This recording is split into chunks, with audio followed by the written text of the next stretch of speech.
જો તમે આ રીતના મુઠિયા બનાવી લીધા દૂધી જુવારના, તો તમે આ જ રીતના મુઠિયા વારંવાર બનાવીને ખાશો, એટલા ટેસ્ટી બનીને રેડી થાય છે. અને તમે સાંજે હલકું ફૂલકું ખાવું હોય તો આ રીતના મુઠિયા બનાવીને જ તમે ખાશો. હાય ફ્રેન્ડ્સ, આજે હું શેર કરીશ તમારી સાથે જુવારના લોટના મુઠિયા બનાવવાની રેસીપી. તો એક બાઉલ જુવારનો લોટ લઈ લીધો છે, અડધો બાઉલ આપણે બેસન લીધું છે અને 2-3 ચમચી જેટલો આપણે રવો લીધો છે. હવે આપણે એક સૂકો મસાલો બનાવી લઈએ, એની અંદર એડ કરશો તો ટેસ્ટ સરસ આવશે. તો અહીંયા આગળ 1 ટેબલ સ્પૂન સૂકા ધાણા લઈશું આપણે, અડધી ટેબલ સ્પૂન જીરું લઈશું, અડધી ટેબલ સ્પૂન વલિયારી લઈશું, અહીંયા આગળ 1.5 સૂકું લાલ મરચું લઈશું. એને મિક્સરમાં એડ કરીને આપણે આ બધું પીસી લઈશું અચકચરું. તો આપણે વાટી લીધું છે બધું આ રીતનું. તો આને આપણે બધો ઉપયોગ કરી લેવાનો છે, એટલે એક બાઉલમાં લઈ લઈશું આપણે. તો આ રીતનું અચકચરું વાટી લેવાનું છે. હવે બાઉલમાં આપણે જુવારનો લોટ લઈ લઈશું અને બેસન લઈ લઈશું અડધો બાઉલ. તો બેસનનું પ્રમાણ ઓછું રાખવાનું છે, નહીં તો લોટ તમારો એકદમ ચીકણો થઈ જશે. અને 2 ચમચી આપણે રવો એડ કરવાનો છે. તો કોઈ પણ રવો લઈ શકે છે, ઝીણો યા મોટો. તો તમારે સ્કીપ કરો હોય તો સ્કીપ પણ કરી શકો છો. હવે એની અંદર આપણે અડધો બાઉલ ખાટું દહીં એડ કરવાનું છે. તો મીડિયમ ખાટું હોય એવું લેવાનું છે. હવે જે મસાલો બનાવ્યો છે ને એ એડ કરી દઈશું આપણે બધો. 1 ટેબલ સ્પૂન તલ એડ કરીશું, થોડો ગરમ મસાલો એડ કરીશું, સ્વાદ પ્રમાણે મીઠું, થોડી હળદર એડ કરીશું. હવે આપણે એની અંદર આદુ લસણ મરચાંની પેસ્ટ એડ કરીશું. હવે એની અંદર અજમો એડ કરીશું, હાથેથી ક્રશ કરીને અડધી ચમચી અજમો એડ કરીશું, જેથી ખાવામાં પચે એમ. ચપટી હિંગ એડ કરી દઈશું અને 1 વાડકી જેટલી દૂધી એડ કરીશું આપણે એની અંદર છીનીને. અડધી બાઉલ ધાણા એડ કરી દઈશું. હવે બધું મિક્સ કરી લેવાનું છે આપણે. તો આપણે આમાંથી જ લોટ બાંધી લેવાનો છે, એની અંદર પાણીનો યુઝ નથી કરવાનો આપણે. જો તમને કઠણ લોટ લાગતો હોય તો તમે પાણીનો યુઝ કરી શકો છો. તો આપણે દૂધીનું પણ પાણી છૂટશે ને દહીં બી એડ કરીશું ને, એટલે પાણીનો યુઝ નથી કરવાનો આપણે. સરસ આમાં જ લોટ બાંધી લેવાનો છે. તો તમારે લાલ મરચું એડ કરવું હોય તો પણ કરી શકાય છે. આપણે લીલું એડ કર્યું છે એટલે લાલ નથી એડ કર્યું.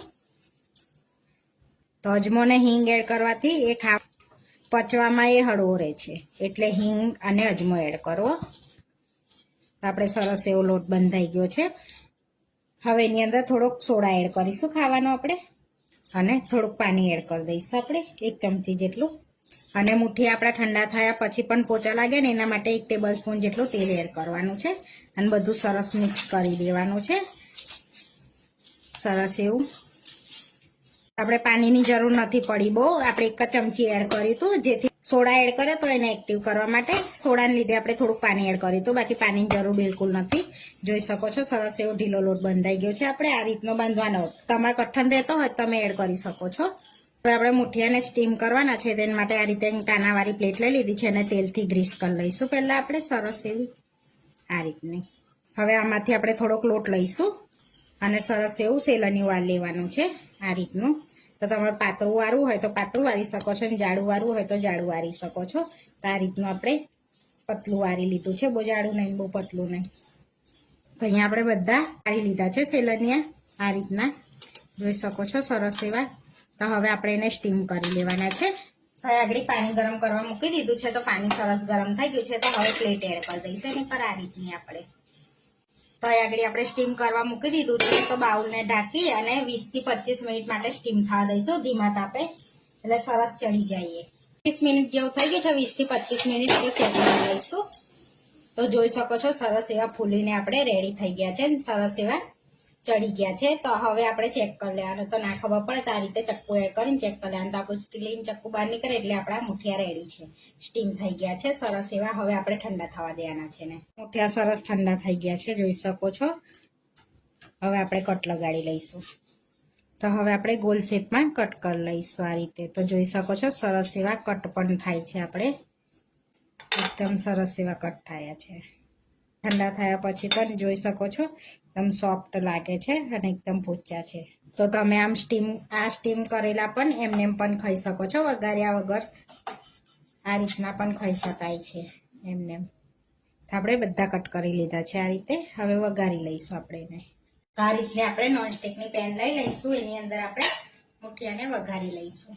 તો અહીંયા 2 ચમચી જેવું તેલ લઈશું આપણે, તેલને ગરમ થવા દઈશું. તેલ ગરમ થઈ ગયું છે, થોડી રાઈ એડ કરીશું આપણે, રાઈને આપણે તતડવા દઈશું. રાઈ તતડી ગઈ છે, થોડા કળી લીમડાના પાના એડ કરીશું. 1 ચમચી તલ એડ કરી દેવાના છે અંદર. તલને મિક્સ કરી દેવાના છે. આપણે તલ પણ તતડી ગયા છે. બસ એવા એડ કરી દેવાના છે આપણે અંદર આ રીતે.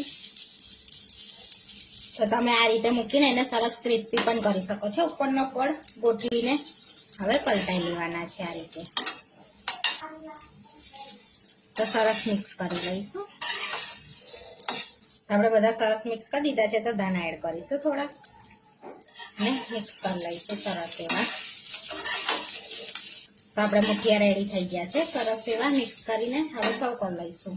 હવે મુઠિયાને આપણે પ્લેટમાં સર્વ કરી લેવાના છે. તો આપણે ટેસ્ટી ને હેલ્ધી મુઠિયા રેડી છે. એકદમ પોચા અને સોફ્ટ આપણા જોઈ શકો છો.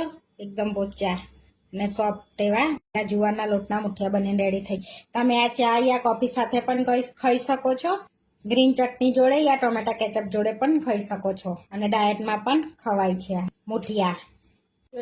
આવા વિડીયો જોવા માટે મારી ચેનલને સબસ્ક્રાઇબ કરો, લાઇક કરો, શેર કરો અને તમે જરૂરથી ટ્રાય કરો. ફરી મળીશું નવા વિડીયોમાં. કોમેન્ટ કરીને જરૂરથી જણાવજો કે તમને આ મારી રેસીપી કેવી લાગી.